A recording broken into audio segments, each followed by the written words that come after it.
Okay, good morning. We have a quorum, so we'll go ahead and call to order the Wednesday, June 12th, 2024 meeting of the Sacramento Area Sewer District and Northern California Sanitation Agency's Financing Authority. Would you call roll and establish a quorum? Yes, good morning. Director Aquino? Here. Desmond? Here. Frost? Here. Kaplan? Here. Karpinski Costa? Present. Kennedy? Here. Robles? Here. Tao? Here. Villegas? Here. And Hume. Here, and we'll note that Director Orozco just came into the chambers. And you have a quorum. Great. And let me call the roll for the Northern California Sanitation Agencies. Member Lauritsen? Pilecki? Here. Karpinski Costa? Present. And Hume. Here. And you have a quorum. Very good. Will you please rise and join Director Desmond in the pledge, please? Pledge allegiance to the flag Flag of the United States of America.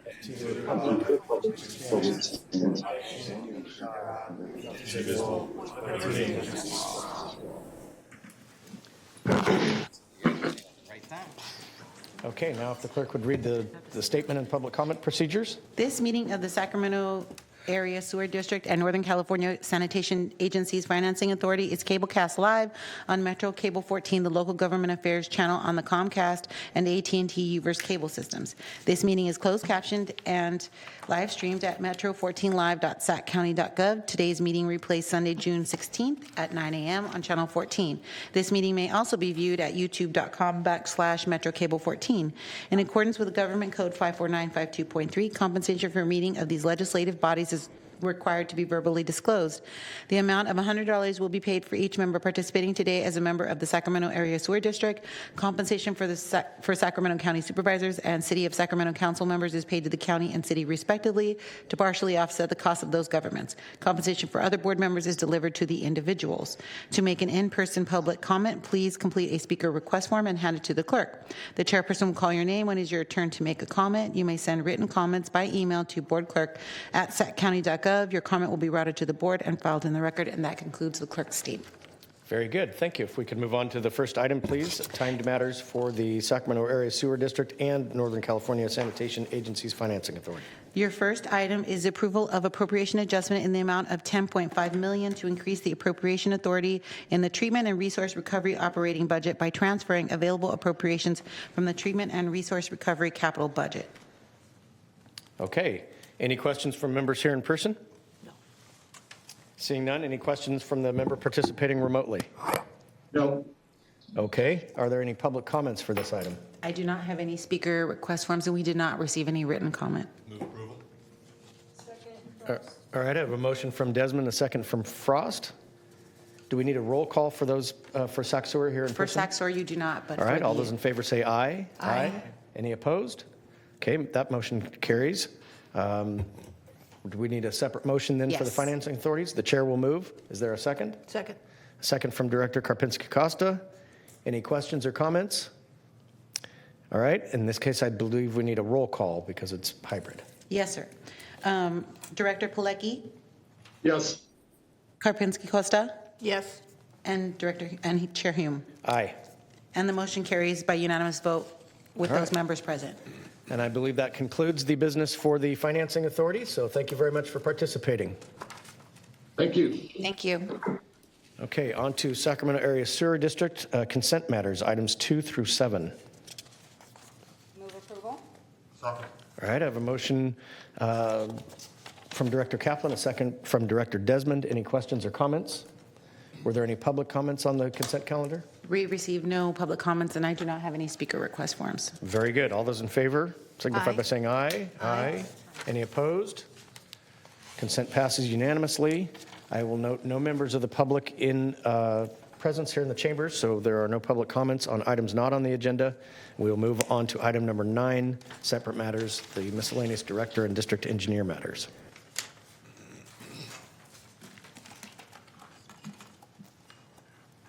Would you like me to start? Sure. All right.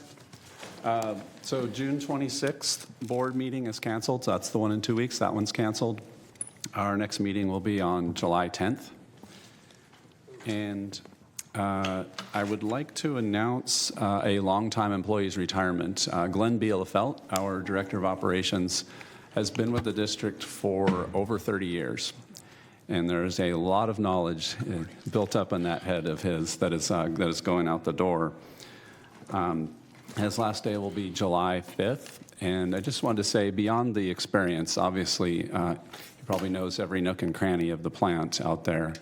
But one of the things that I've always appreciated about Glenn is he's an outside-the-box thinker. And so a lot of times, you know, people kind of look around and go, what is Glenn proposing this time? What is this?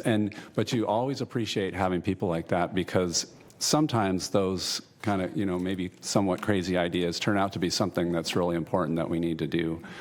Or it leads you down a different path and someone else comes up with a great idea. So that's what I most appreciate about Glenn. And I wanted to give him an opportunity to share a few words before he heads out the door.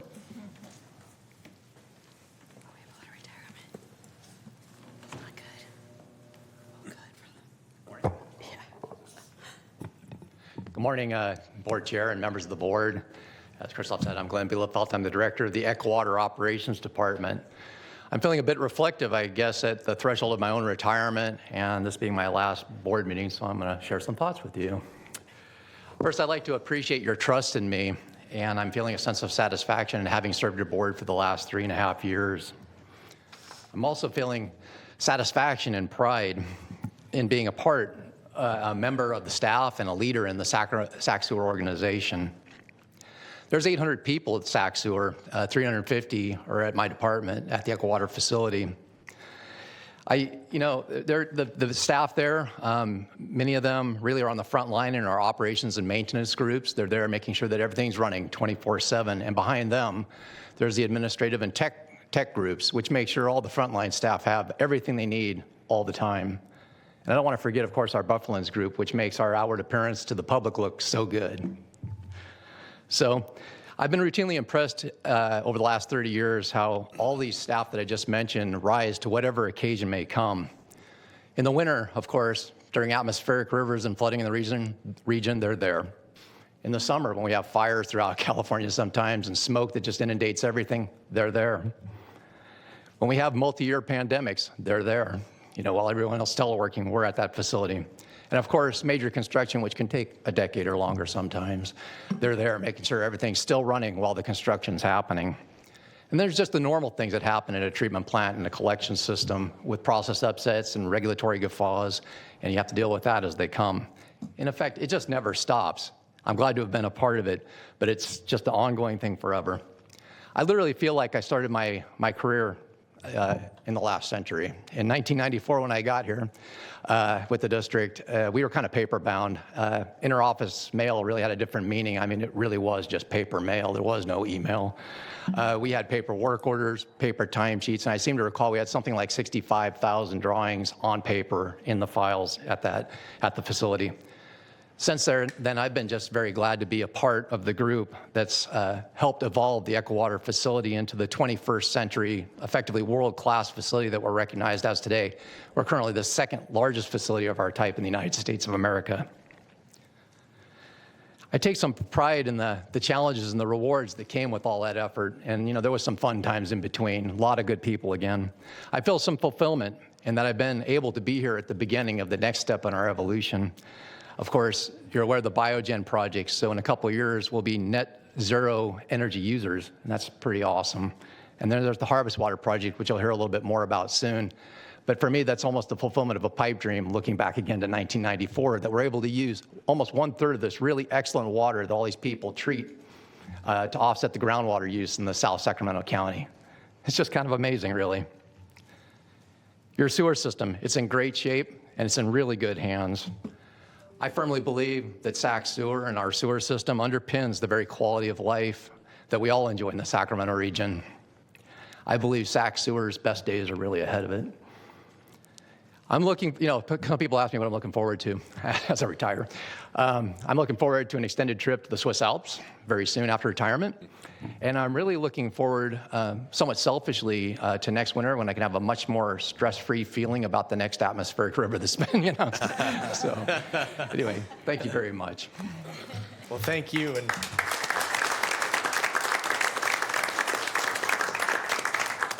I don't want to make you feel older than you are, but you actually started your career in the last millennium. That's true. Director Robles. Thank you so much, sir. I just want to thank you for your energy and vitality as you take the podium this morning. Honestly, I've been, along with many of my colleagues, for me, almost 8 years now on this board, and I notice every time you take the podium to do a presentation or make remarks or answer a question that one of us might have. I think it's even more notable that as you stood up here today, you remarked about the staff that you've worked with and what they've done for all of us in the region. Frankly, that speaks volumes to you as a supervisor, as a manager, and as a leader in regional sanitation and SacSewer. Just want to say thank you. Best to you and your family and your next endeavors in the next chapter of your life. You will certainly be missed, and your contributions are greatly recognized. So best of luck to you. Thank you, Director Roscoe. Any other director comments? Well, thank you, and I agree with you that I think the best days may lie ahead, and it's it's funny.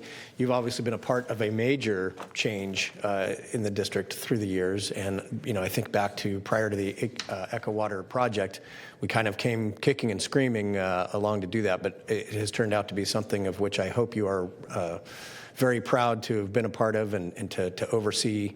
And Harvest Water is one of certainly the things that I look at with great admiration and really using our resources more efficiently. So thank you, and I hope you have many stress-free winters in front of you. Thank you, Director. Thank you. Okay, appreciate it. So, not quite done. Obviously, that leaves a big hole. So we've been in the hiring process and went through a national search, and we ended up the top two candidates were both internal. Yay. And so I would like to welcome Sonny Lundy. He will be the new director of operations. Who's actually Sonny. You gonna say something? I didn't prepare anything, but the director who pointed me to this. Okay. Say hello and thank you for the opportunity. Welcome. Enjoy. Already? Sure. Lay into him. So Sonny's been with the county for 22 years. He was out at the plant. Actually, he started out at the plant. Was in collections for quite a while, and then in 2019 went back out to Echo Water, and has been out there since, and has most recently has been running the operations and maintenance, which is obviously a very challenging, large group, and he's done a lot to sort of bridge the gap between the folks that are out working on the facility and the folks in the office and the engineers that are often there's a struggle in the communication between those two groups, and he's really worked to pull them together. So I think he's going to do a great job. The Board of Supervisors approved his appointment yesterday, so it officially begins June 16th, and they will both be kind of in parallel with Glenn sort of fading out as Sonny moves in. All right. Well, I had no idea that we were the second largest facility of this type in the nation, and so it should come as no surprise that the most qualified candidates came from within. Absolutely. And then I have one more item that I'd like actually to not steal any thunder from TEPA. We recently completed that bond deal that you all approved moving forward with. I want him to share the results.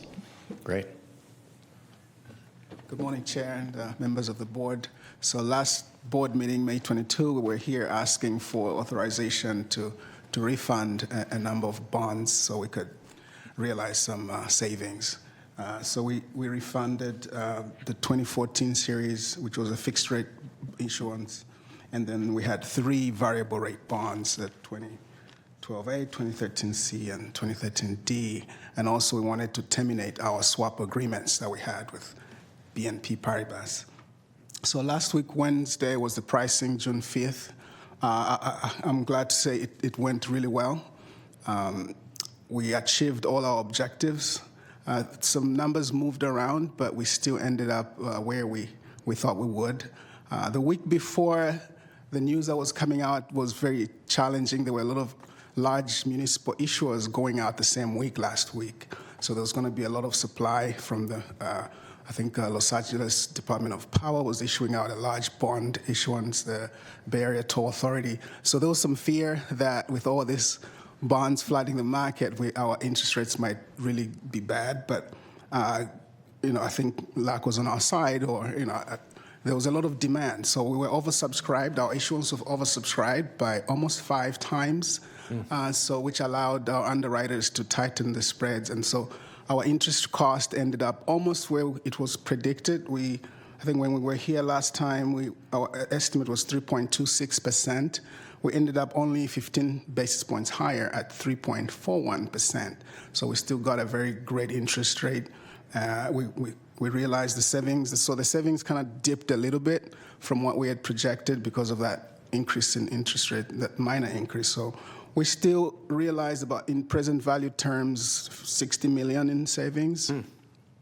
On an annual basis, average savings on our debt service, we had estimated about $4.9 million. We ended at $4.3 million. So still very good savings. So in all, it went well. We were able to terminate our swaps, paid less than $10 million. In April, when we started looking at this, we were thinking our termination costs would be around $12 million. So we ended up at less than 10. So it was a great success, and thank you very much for trusting us and giving us the authority to go ahead. So very good news to report back. That's fantastic. And is the $60 million savings, is that net of the termination costs? Yes. Great. Wow. Fantastic. Any director comments on that? No? Great work. Thank you. Thank you. That's all I had. Okay. In that case, we will see, is there any miscellaneous director comments or future agenda items that anyone would like to mention? Okay. Seeing none then, are there any public comments on the separate matters here? Okay. Then we will move on to our item of the day. Item number 10, please. Item number 10 is the Harvest Water Program Quarterly Report for January 1 through March 31st, 2024. We sent you the letter of operations that we're sending. Great. Thank you. Good morning, Chair Hume, members of the board. Happy to be here today. My name is Mike Crooks. I am the manager of the Harvest Water Capital Program Management Office.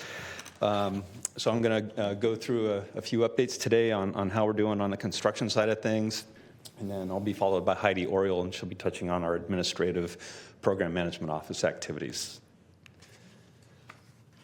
So this brief presentation will just a small overview of the Harvest Water Program, what it is, what we're doing, the capital program updates, touch on the program financials just a little bit, and then again, Heidi will cover the administrative program updates. So Harvest Water, a lot of this is probably repeat information for you, but it's a long time in development. Number of years ago, we identified this opportunity to use more of our recycled water, and through Harvest Water, we have a goal, once it's up and running, of delivering up to 50,000 acre-feet of recycled water to over 16,000 acres of ag land south of the city of Elk Grove.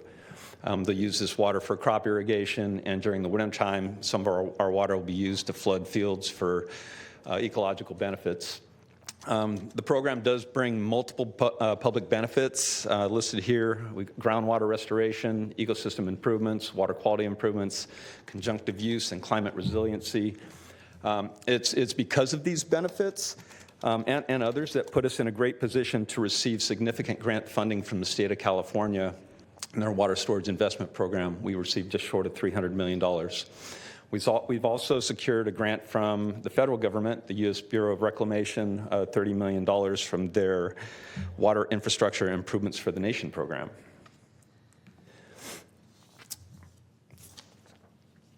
For the capital program updates, this is just a reminder of the projects that we've developed and identified to construct the infrastructure that will make up the harvest water conveyance system, We've got 6 projects listed here, starting at the plant, the harvest water pump station, followed by the Elk Grove transmission pipelines.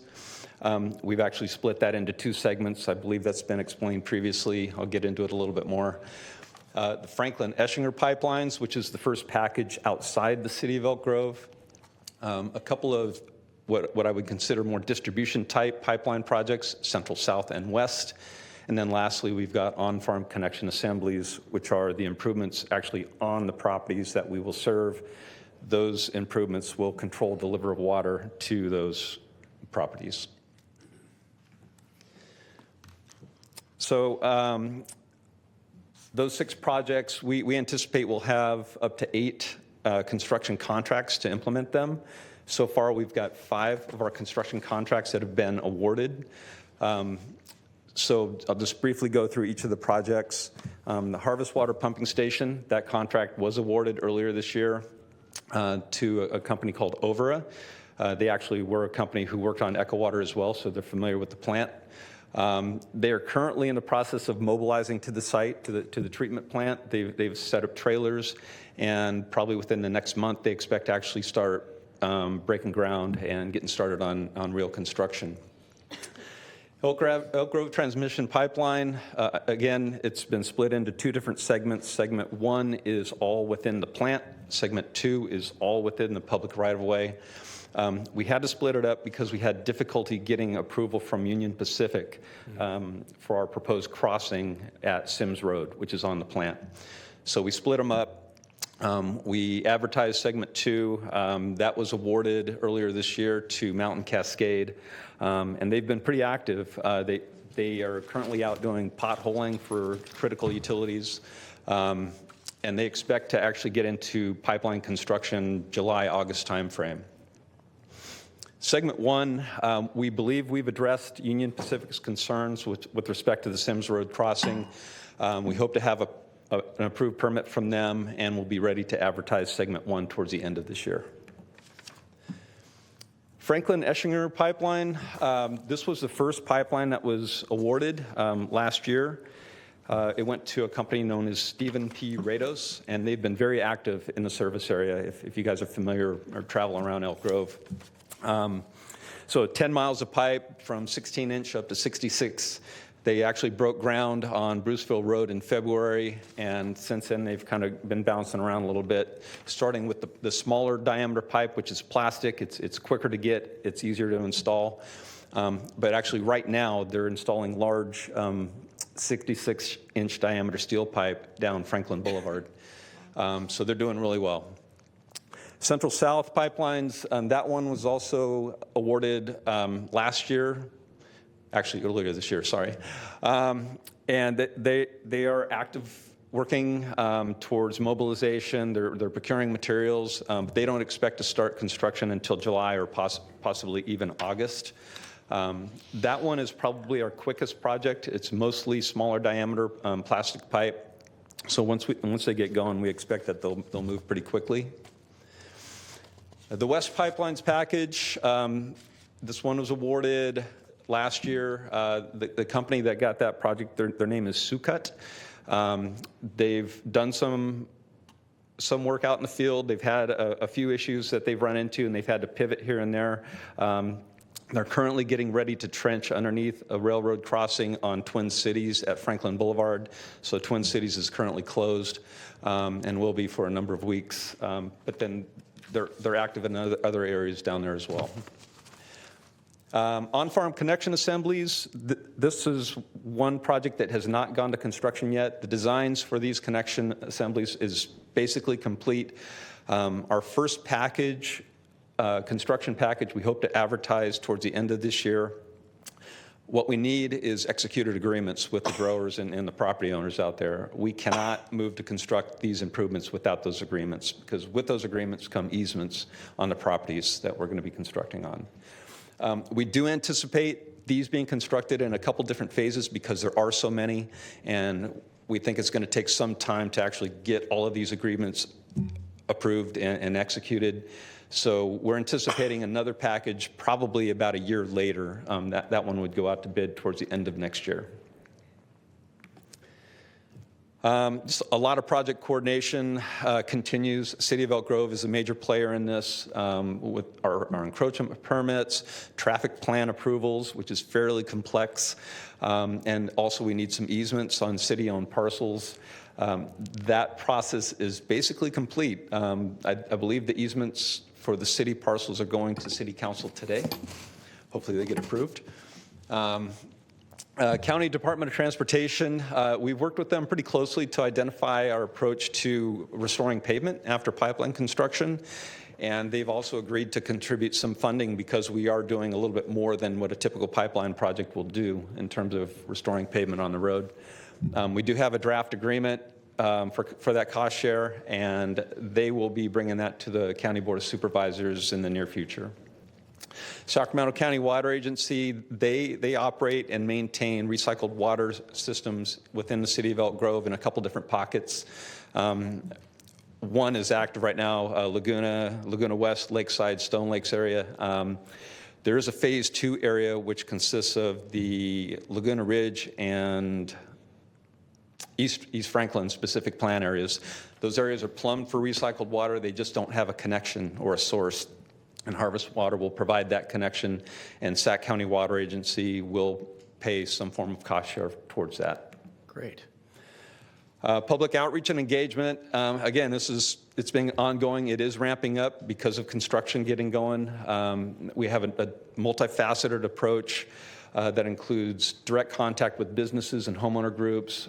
We've been in contact with Elk Grove School District, with Regional Transit, and other cities, City of Galt, mainly to talk about the impacts to traffic, and there will be impacts to traffic. Our communications department is active in coordinating a lot of this, getting a lot of information out to the public and keeping it updated. The property rights acquisition, as I talked about the Union Pacific crossing for Sims Road, we hope to have that permit soon.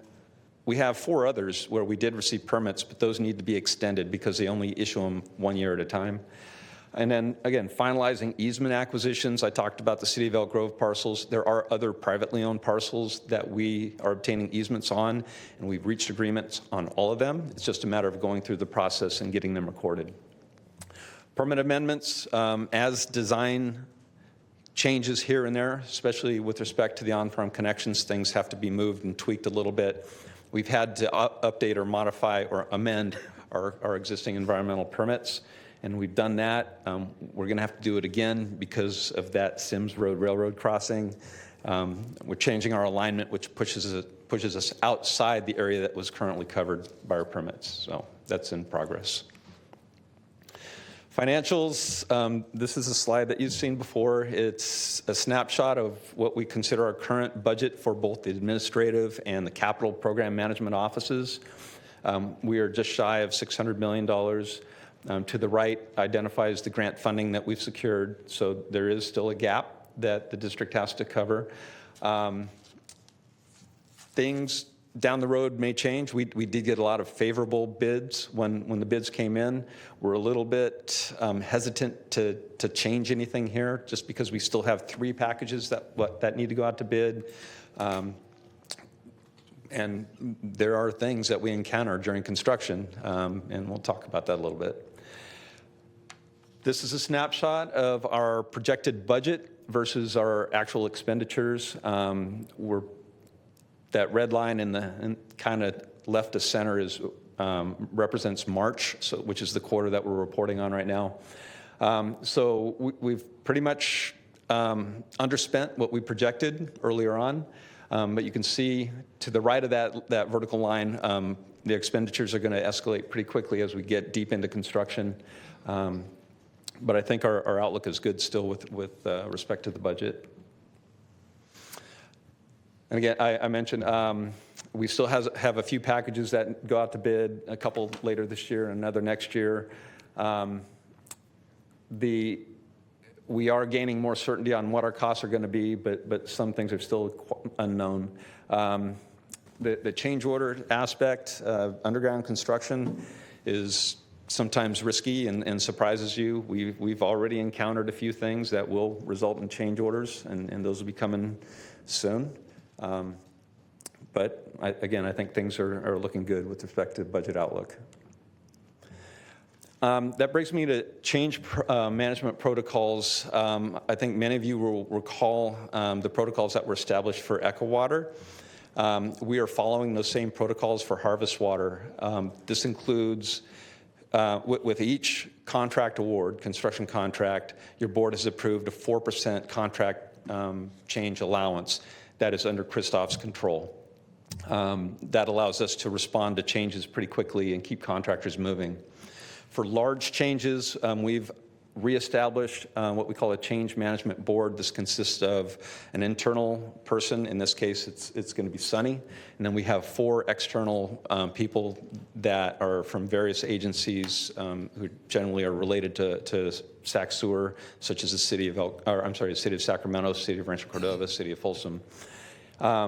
So that board has been established, and they convene if we have any large items that exceed $250,000. Excuse me, $250,000. Oh, kind of choked on that one. And also with these protocols, we will reestablish the monthly reporting to your board. Probably we'll get started with that next month, although we have not issued any change orders to date. So that's the end of the capital program updates, unless you have any questions. Otherwise, Heidi's going to jump up. Yeah, Director Kaplan. Just quickly, I do want to emphasize that you are correct to be cautious in construction. While the costs are going better than anticipated, never, put the cart before the horse, because you don't know what you're going to find underground with the 3 remaining contracts. So fully supportive of being as conservative as you can with this, especially since it's not fully funded. Thank you. Appreciate that.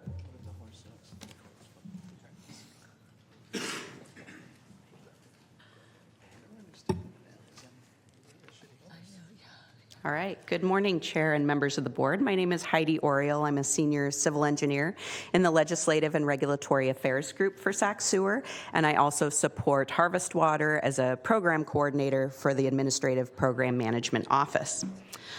As you know, a significant portion of the funding for this program did come through that Prop 1 water bond and the Water Storage Investment Program, which is administered by the California Water Commission.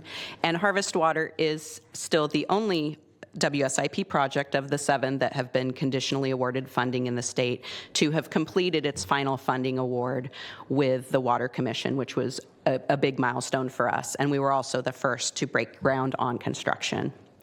Yesterday, we were able to bring out a few members of staff from the Water Commission and also from the California Department of Fish and Wildlife to give them a tour of our ongoing construction, and it was, I think, well received and really rewarding to see the progress in person that we've made on this project. So we have several elements of our WSIP obligations that are underway. You may recall that last year in the summer is when we were able to finish negotiating our 2 contracts for the administration of public benefits for the project. These are the 2 key agreements with the resource agencies. The first agreement is with regard to the water quality benefits that Harvest Water will bring, and that agreement is with the State Water Resources Control Board. And then there's a parallel agreement with the California Department of Fish and Wildlife that covers our 5 major ecosystem benefits for the project. So once those were executed, that started some of the requirements rolling, and we have time. Many of the requirements for implementation don't occur until after water delivery begins, but we do start our annual reporting. And so in May of this year, we submitted our first annual report, which covered activities related to the project development and WSIP compliance for 2023, and we'll continue submitting those reports to those agencies each year. We were also able to execute our final funding agreement with the Water Commission in January. And we were able to secure some early funding, WSIP offered a program that would allow up to 5% of your grant funding in advance. So we took advantage of that a couple of years ago, and we were able to submit our invoices and get fully reimbursed for that early 5%. So that means that our final funding agreement is the 291.8 minus the 5%. So our funding agreement is for $277.5 million. And last month, we submitted our first invoice under that grant agreement. We are in a bit of a catch-up area where we're able to invoice for work that was accomplished prior to the funding agreement execution. So our first invoice covered work during calendar year 2022, and that totaled about $11 million. And we will subsequently invoice each quarter. The next quarter in July, we'll be invoicing for work accomplished in calendar year 2023, and then catch up to sort of live invoicing for 2024 and running into the future. We've continued our work on landowner outreach, which is really key to this whole program, both in the delivery of and use of recycled water and also for implementation of our eco plan to bring about the protection and enhancement of habitat. So meetings with the landowners have focused largely on finalizing the details of those recycled water connections, where the meters and valving and control structures will go, which leads into the development of those utility easements that each landowner will grant to SacSewer to be able to install that equipment to deliver the water. And as Mike mentioned, we have about 120 of those connection locations anticipated. We've continued our groundwater level monitoring that is in place already. We're using 8 existing groundwater wells around the service area to monitor levels, and we'll continue doing that into the future. And we've also been working on the plan for the addition of roughly a dozen additional groundwater monitoring wells. We've also started on some of the outreach to landowners regarding the eco plan implementation. So those are the actions that are needed to confirm and support those ecosystem benefits, things including land protection, fencing, grazing management, vegetation management, and the use of recycled water for sandhill crane habitat. So summer and fall will be a busy time for us. We're going to have a very concentrated effort on these recycled water service agreements. As Mike mentioned, we're attempting to phase the construction bids into 2 packages. So we want to create that first package of OFCAs to be bid based on the easements and the recycled water use agreements that we're able to obtain this summer from customers. As I mentioned, we have the groundwater monitoring plan where we'll finalize our approach for installing new groundwater wells that'll support both our reporting under our contracts for the administration of public benefits, and will also help us better understand the project long term and then eventually develop a groundwater accounting framework for harvest water. And then the next 2 tasks are related to regulatory permits for the delivery of recycled water. We will develop and submit an engineering report that goes to the State Water Resources Control Board Division of Drinking Water that confirms the design of the program and the safe use and distribution of recycled water. And then in alignment with that report, we'll submit a notice of intent for regulatory coverage under the statewide general order for use of recycled water, and that goes to our local regional water quality control board. So for the program as a whole, some of the board actions that you can expect to see this year, including a landowner agreement template for the eco plan.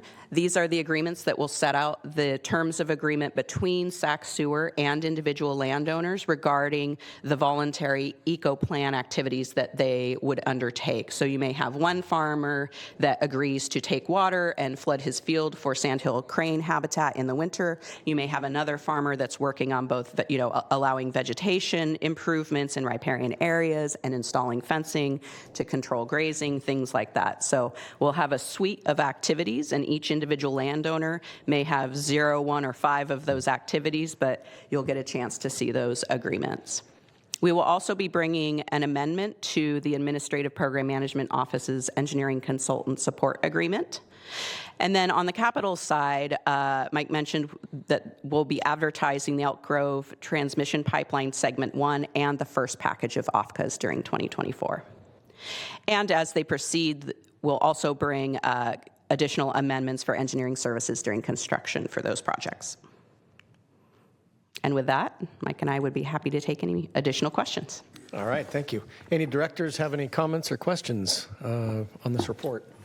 Yeah, Director Villegas. Yeah, just a simple question. Just thank you very much for the presentation. Very complicated. There's a lot of stuff that's you guys are doing that is good for the district. It's good for the ratepayers. And I guess I just would ask if at some point in the near future we can identify kind of what the metrics are so that we can track them as a system to make sure that the value and the nearly $1 billion ultimately that we will have invested comes back to the ratepayers in a good way, and that we can track it in some form of metrics that makes sense so that folks know kind of what we're doing, that we're continuing to be good stewards of our groundwater systems that are being depleted and very complicated. So thank you.